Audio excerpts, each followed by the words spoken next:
Là, on passe à la cinquième histoire. Bonjour DMJ, bonjour à toute la communauté, à tous les auditeurs. Je vous encourage à partager, à liker, à commenter, pour que nous soyons nombreux, encore nombreux, à nous exhorter les uns les autres. Cela dit, je vais raconter mon histoire. L'histoire que je m'apprête à raconter a eu lieu quand j'étais en classe de cinquième. J'étais en cinquième à l'intérieur du pays. Les faits se déroulent en Côte d'Ivoire et dans une ville de la Côte d'Ivoire dont je ne ferai pas mention. Et donc, étant dans cette ville-là, nous avions des voisins. Nous n'étions pas voisins directement. Ils étaient un peu derrière. Nous vivions en location et eux avaient construit leur maison. Voilà, les travaux n'étaient pas véritablement terminés, qu'ils avaient aménagé. Voilà, à l'époque, quand on venait d'arriver, ils habitaient juste à côté de nous. Et la famille a acheté un terrain juste derrière leur maison. Et la maison était en construction. Donc, dans le courant de l'année, les travaux d'électricité n'avaient pas été encore faits, que déjà ils ont quitté la location qui était juste à côté de nous là pour aller derrière dans leur nouvelle maison. Et vraiment la cour était grande. La cour était grande avec les arbres. C'était assez aéré. Donc étant voisins, nous avions l'habitude de jouer. Les enfants de la voisine viennent chez nous, vice versa. On allait à la même école. Et donc on vivait vraiment en parfaite symbiose. Et notre voisine là avait son mari il faisait quand même la navette. Il n'était pas très souvent en place. Et elle était très souvent avec les enfants. Souvent il partait, il venait à cause de ces plantations qu'il avait quelque part là-bas, nous disaient ses enfants.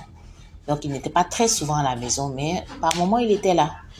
Mais celle qu'on voyait régulièrement avec les enfants, c'était la femme, son épouse. Et notre voisine, là, vraiment, elle aimait du tapage. C'était quelqu'un de très gentil, mais c'était quelqu'un qui aimait vraiment le tapage. S'il y a un petit truc chez eux, tout le quartier est au courant. S'il y a un truc malheureux, vraiment, il n'y avait pas de secret chez elle, là. Son affaire, c'était l'affaire de tout le monde. C'était comme ça qu'elle était. Elle était très sociable, très fatigante aussi par moments, parce que c'est pas toujours qu'on est disposé à toujours tout écouter. Voilà. Bref, c'était quelqu'un de sympathique. Et nous étions amis à ses enfants. Et c'est comme ça que souvent nous nous rendions dans leur nouvelle maison qui avait une cour qui était super aérée avec de gros arbres. Vraiment, il y avait de la place pour s'amuser.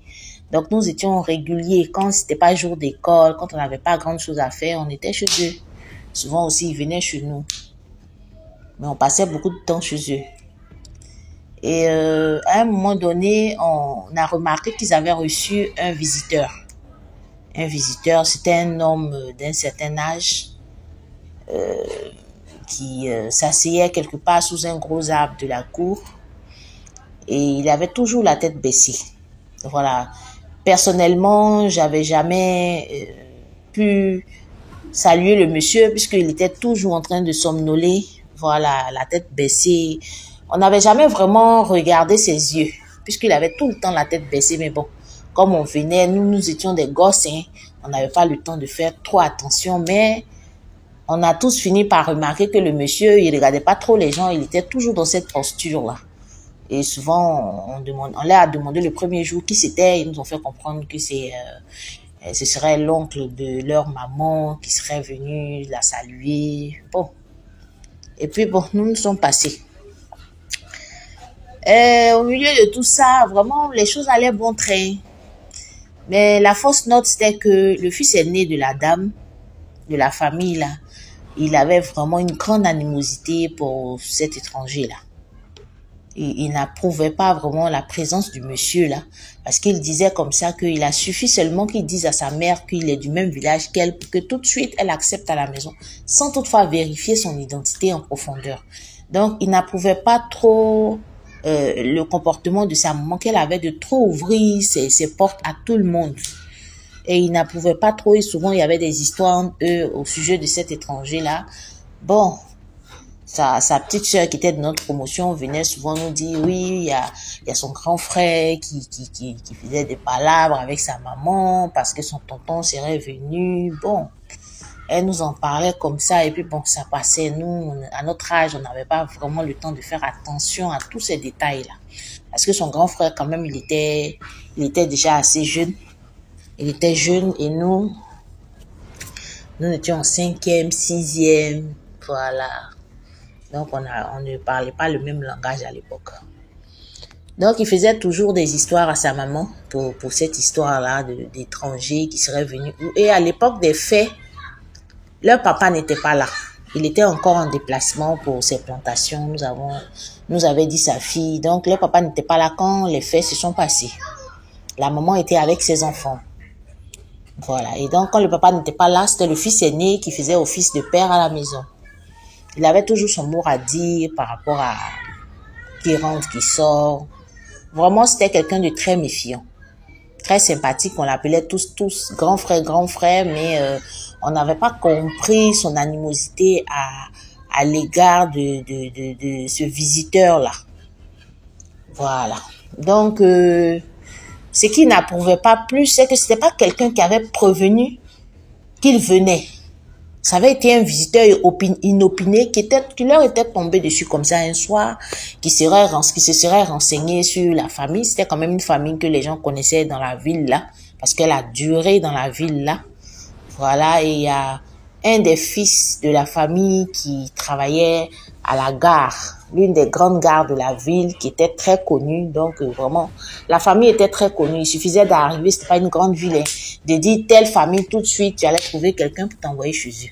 Donc quand il est venu, il a dit leur nom, il leur a envoyé un visiteur un soir, et quand ce dernier s'est présenté, il a dit qu'il était du même village, patati patata, et puis pouf, la maman était très contente de le recevoir comme à son habitude. Il suffit qu'elle entende le nom de son village dans la bouche de quelqu'un et ça roule. Et son fils n'avait pas apprécié ça du tout. Ah, il n'avait vraiment pas apprécié ça. Donc c'est comme ça que la vie allait bon train, les choses allaient bon train, jusqu'au jour où une nuit durant, la petite sœur de ce jeune homme-là se lève pour aller satisfaire un besoin dans les toilettes. Et je vous ai dit tantôt que il y avait pas, les travaux d'électricité n'étaient pas encore entamés, que déjà la famille avait déménagé dans leur maison. Donc, il y avait des lampes tempêtes. Voilà. Et donc, il y avait une lampe qui éclairait faiblement au salon. Et elle est passée, elle allait dans les toilettes, elle est allée satisfaire un besoin. Et quand elle est partie, elle n'a pas vu son grand frère. C'est qu'en revenant, quand elle partait, elle avait vraiment le sommeil dans les yeux. Et en revenant, elle voit son grand frère en hauteur dans la maison. Bon, la pénombre étant dans la maison, elle ne peut pas vraiment distinguer que ce dernier-là était pendu. Mais elle voyait qu'il se débattait et autres. Et elle a bien frotté ses yeux. Elle se rend compte qu'il est en train de se débattre. Et quand elle lui demande, mais qu'est-ce que tu fais là-bas à cette heure? Mais qui t'a envoyé là-bas?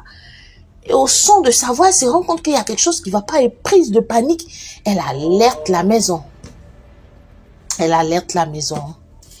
Et voilà, la maisonnée est réveillée. Maman, les autres enfants sont réveillés. Et ils viennent trouver leurs frères et fils pendus à l'une des poutres de la maison, les gros bois qui traversent, voilà, quand on fait la toiture, là. À l'une des poutres, il est pendu, une corde serrée au cou, attachée à la poutre, et il est en train de se débattre. Donc tout de suite, ils ont eu le réflexe d'envoyer des chaises, les tabourets, vraiment tout ce qu'ils avaient sous la main pour mettre ça en hauteur, pour qu'ils posent les pieds là-dessus. Et c'est comme ça nous a rapporté sa sœur. Ils ont trouvé un couteau ou bien un ciseau qu'on lui a donné étant en haut là-bas pour vraiment couper la corde. Et quand il est descendu, la corde était très serrée. Ils ont dû faire 1000 manœuvres pour pouvoir vraiment desserrer la corde qui avait fait un nœud. Et il était très essoufflé, il respirait à peine. Donc il était couché au salon. J'ai essayé de le souffler, le remonter, verser l'eau sur lui, vraiment tout ce qu'il pouvait faire durant cette nuit-là.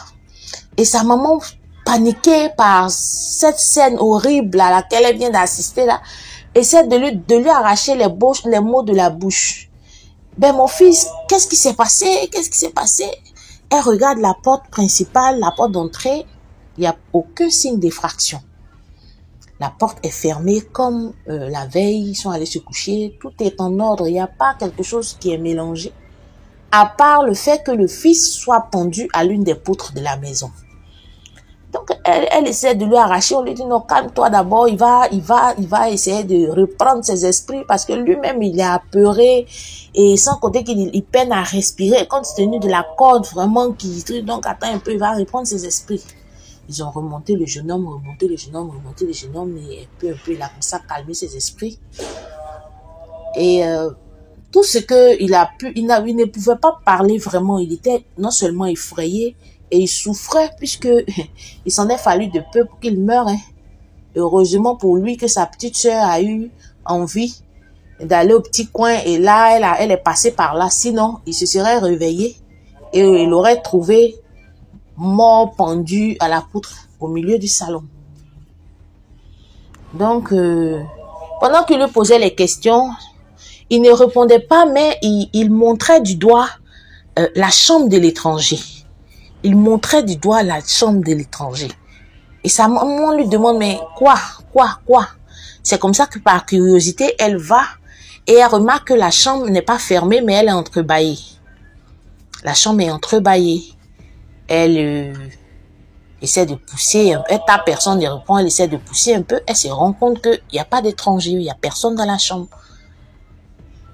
Elle demande mais aux autres, mais où est le tonton là? Personne ne sait, on ne sait pas, on est en train de dormir. Et comme il n'y a pas de lumière, les lampes qui sont là, on essaie d'allumer les torches pour voir un peu.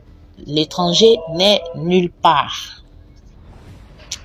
Donc, c'est comme ça, le jeune homme a réussi à dire simplement, c'est lui qui m'a fait ça. Vraiment, plusieurs souffles. C'est lui qui m'a fait ça. Lui, sa maman est tombée des nues. C'est mon oncle qui t'a fait ça. Mais et puis même, il est où? On ne le trouve nulle part. Il dit non, il a essayé de me prendre. Quand il a fini, il est passé en travers de la porte. Il n'a pas ouvert la porte, il est passé en travers de la porte et je me débattais depuis. Si la petite n'était pas passée, je serais mort au jour d'aujourd'hui. Il tremblait sur lui comme ça. Ils ont essayé de le calmer et le lendemain matin, très tôt, sa maman l'a envoyé à l'hôpital pour des examens de routine. Il avait même une trace sur le cou là, parce que la corde avait vraiment serré. C'est pas des faits que je raconte. Ce jeune homme, on le connaissait, comme je dis là, on allait chez eux. Donc tout le monde pouvait voir les traces de la corde qui avait essayé de l'étrangler. Et c'est comme ça que quand ils sont revenus, on leur a dit, bon, ici, vraiment, ils n'étaient pas vite arrivés. Le pire se serait produit. Mais pour l'heure, il n'y avait pas grande chose à décrire. Ils lui ont pressé quelques médicaments, ils sont revenus. Et quand ils sont revenus, comme je l'ai dit tantôt, les travaux d'électricité n'étaient pas encore entamés chez eux quand ils sont partis. Donc, à l'époque, il n'y avait pas de portable. Mais chez nous, il y avait un téléphone fixe. Et je l'ai également dit, la voisine, c'était une femme vraiment qui aimait le tapage. Quand il y a un problème, en tout cas, elle alerte tout le quartier. Et quand les faits se sont produits, nous, on était déjà partis à l'école. C'est quand nous sommes revenus que nous avons trouvé des gens qui sont remplis dans notre cour. Il y avait du monde, bon, pas grand monde, mais il y avait quand même quelques personnes et ça nous a interpellés. On dit, ah, mais qu'est-ce qui se passe ici? Et c'est comme, bon, étant habitants de la maison, nous sommes entrés, on s'est faufilés entre les gens. Et nous sommes entrés dans la maison. Et c'est là que l'on nous a raconté l'histoire. L'histoire que la voisine serait venue ici, il y a quelques heures de cela, avec un numéro de téléphone qu'elle aurait trouvé au chevet du lit de ce fameux visiteur-là. Et elle a pris le numéro pour appeler.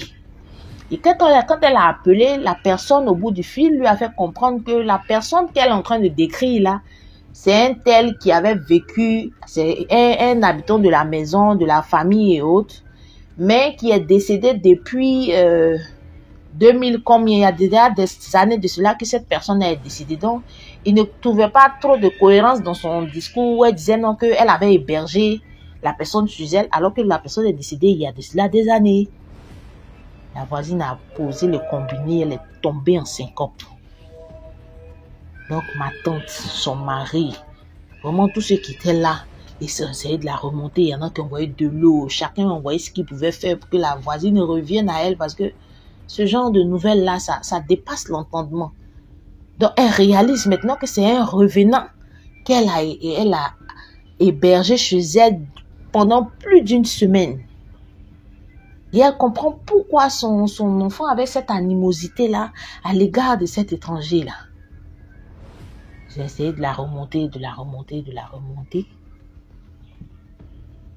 Et grâce à Dieu, elle est revenue à elle. Nous tous, c'était vraiment la nouvelle allait comme une traînée de poudre. Hein. C'est parti comme ça dans le quartier. Il y avait un revenant chez nos voisins. Il y avait un revenant ici. Il y avait un revenant. Et ce jour-là, quand elle a repris ses esprits, le mari de ma tante lui a fait comprendre que c'est pas mauvais d'être sociable. Mais recevoir un étranger simplement sur la base de vous êtes du même village, alors que tu ne connais pas personnellement la personne, c'est assez risqué quand même. Et que le jeune homme avait parfaitement raison. Le pire aurait pu arriver, mais Dieu dans sa grâce n'avait pas permis à cet esprit-là de faire sa sale besogne, et il est parti. Et l'enfant est sorti sain et sauf de cette mésaventure-là. Mais à l'avenir, vraiment, il fallait qu'elle fasse attention. Surtout que son mari n'était pas là quand cet étranger est venu. Il fallait qu'elle fasse attention à qui rentre et qui sort. Et voilà un peu, c'est sur ce que les conseils du mari de ma tante que je vais renchérir pour dire, pour sensibiliser les uns et les autres. Nos vieux parents, nos grands-parents, paix à son âme, ma grand-mère, ça c'était quelque chose qu'elle faisait régulièrement. Et je pense que cette génération de maintenant là a quand même les yeux ouverts, ne laisse pas n'importe qui rentrer. Ma grand-mère à l'époque, quand il y avait un étranger qui disait il vient du village, il est à la maison. Oui, moi je suis le fils de tonton, à la maison. Et on s'en plaignait. Disait non, nous avant on vivait comme ça, c'est pas maintenant vos sociétés où mais on n'est plus avant. Actuellement là, les temps sont mauvais, donc j'exhorte les uns et les autres ici, tous les auditeurs, à vraiment faire attention à qui nous faisons rentrer chez nous à la maison. On peut pas simplement dire que je viens du même village que toi et tout de suite, allez, la personne rentre. On ne sait pas quelles sont les motivations réelles de la personne. Voilà. Quelles sont les motivations réelles de la personne? Le jeune homme aurait pu perdre la vie simplement parce que sa maman, elle est un peu trop sociable. Comme on dit, l'excès nuit. C'est pas mauvais d'être sociable, mais sociable à l'excès. Il peut y avoir mort d'homme, comme ça a failli être le cas de son fils. Donc, telle est mon histoire et vraiment merci à tous ceux qui m'ont écouté et que Dieu permette que vraiment cette chaîne-là perdure, que le maximum de personnes soient sensibilisées. Merci. Au revoir. Merci beaucoup pour l'histoire. Maintenant, on passe à la